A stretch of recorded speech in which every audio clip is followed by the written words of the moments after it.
Good morning, everyone, and thank you so much for coming out to today's presentation. My name is Katrina Lawrence, and today I will be giving a presentation on data science and artificial intelligence. Currently, so many companies are using buzzwords and acronyms in a lot of their reports pertaining to data science and artificial intelligence topics. The goal of this presentation is to really give you a better understanding of what these buzzwords mean, what these acronyms stand for, as well as a bit of fundamental knowledge of the algorithms behind AI and the processes behind data science so that you can make more informed investment decisions. In the data science section, we will cover the following. We'll first cover what is data science. Right now, it's such a new topic, a new field of study, that there's not exactly one concrete definition. So we'll explore its meaning and the different sides that it has. We'll look at task breakdown, we'll look at data wrangling and preparation, and finally, we'll cover the concept of data mining. So to begin with, we have this question, what is data science? So the best definition that most people can come up with at the current moment is that data science is a combination of computer science and IT, math and statistics, as well as domain and business knowledge. So these are three existing field of studies that everyone knows about and that have been around for a long time. However, data science is this new mix of combining all three together. So it's quite fascinating. We can look at this Venn diagram and see where these circles intersect and what topics we get as a result. For example, if we look between math and statistics, as well as computer science, we get machine learning. If we look between math and statistics, as well as our domain knowledge, we'll get our traditional research that you'd see.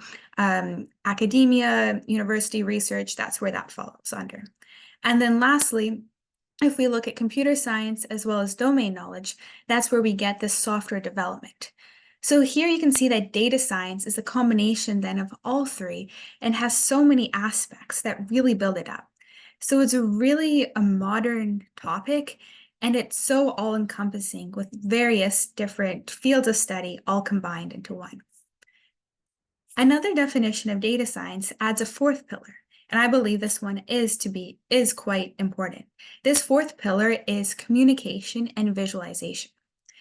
I studied applied mathematics and science as part of my background, and I can tell you that one of the things I learned was that it doesn't matter how good you are in your specific domain, that if you can't communicate your results effectively, a lot of that information can be lost along the way.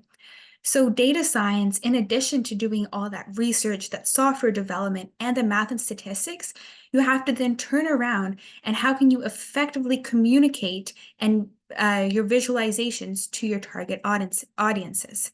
So some examples of visualization tools include Tableau. This allows you to join multiple different data sets together.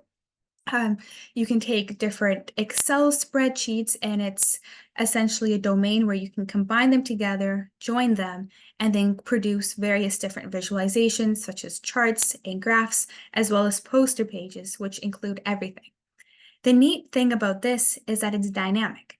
If you make one change to a number, it will directly correlate to your visualization and will be automatically updated. So this fourth pillar, I believe, is quite important, and it really rounds out our definition of data science.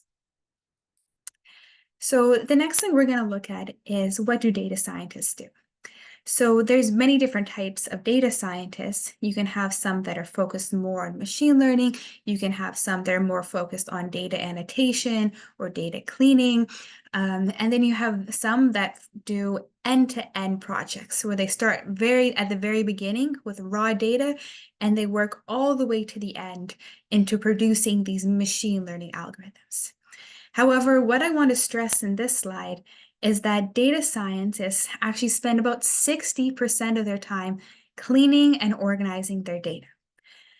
Most of the time, you collect data from third-party sources, and it comes messy. You have different capitalizations, you have different punctuations, special symbols, maybe even words that are in different languages, different ways how you display numbers.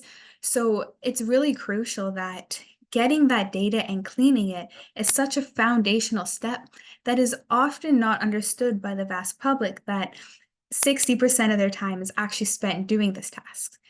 Many misconceptions surrounding data science is that data scientists spend all their time just producing models and making predictions. However, it's important to note that a large amount of their time is in that cleaning and organizing the data. So we can look at some of the other parts here. We see that the next largest section here is collecting data sets. A lot of the times you'll come into a project having a great idea. However, then you need to find the data to support your project. So scanning the internet, going to research, study labs, are all different ways how one can collect data.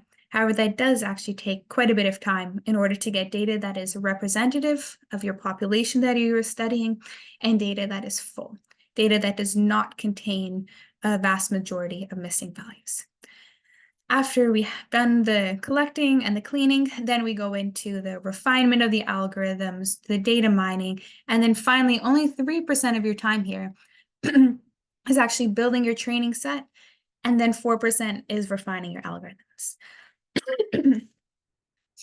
So we're going to touch a new terminology, a new piece of terminology that you might hear. So data wrangling is one of these buzzwords that you may come across in reading different articles or different news surrounding AI.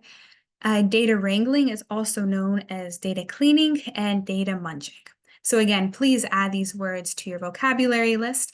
And now you know that these kind of funny sounding words have a purpose. So data wrangling is processes designed to transform raw data into more readily used formats. So like I said, you're gathering the data and then you must clean this data. It comes in all different formats, might have missing values, different symbolizations.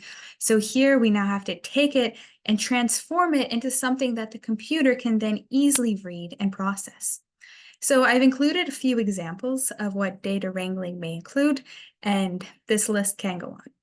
One example is merging multiple data sources into a single data set to perform analysis and formatting. So you might have one source and another source, and they might have different source formatting. So you want to make that all the same as you bring it together.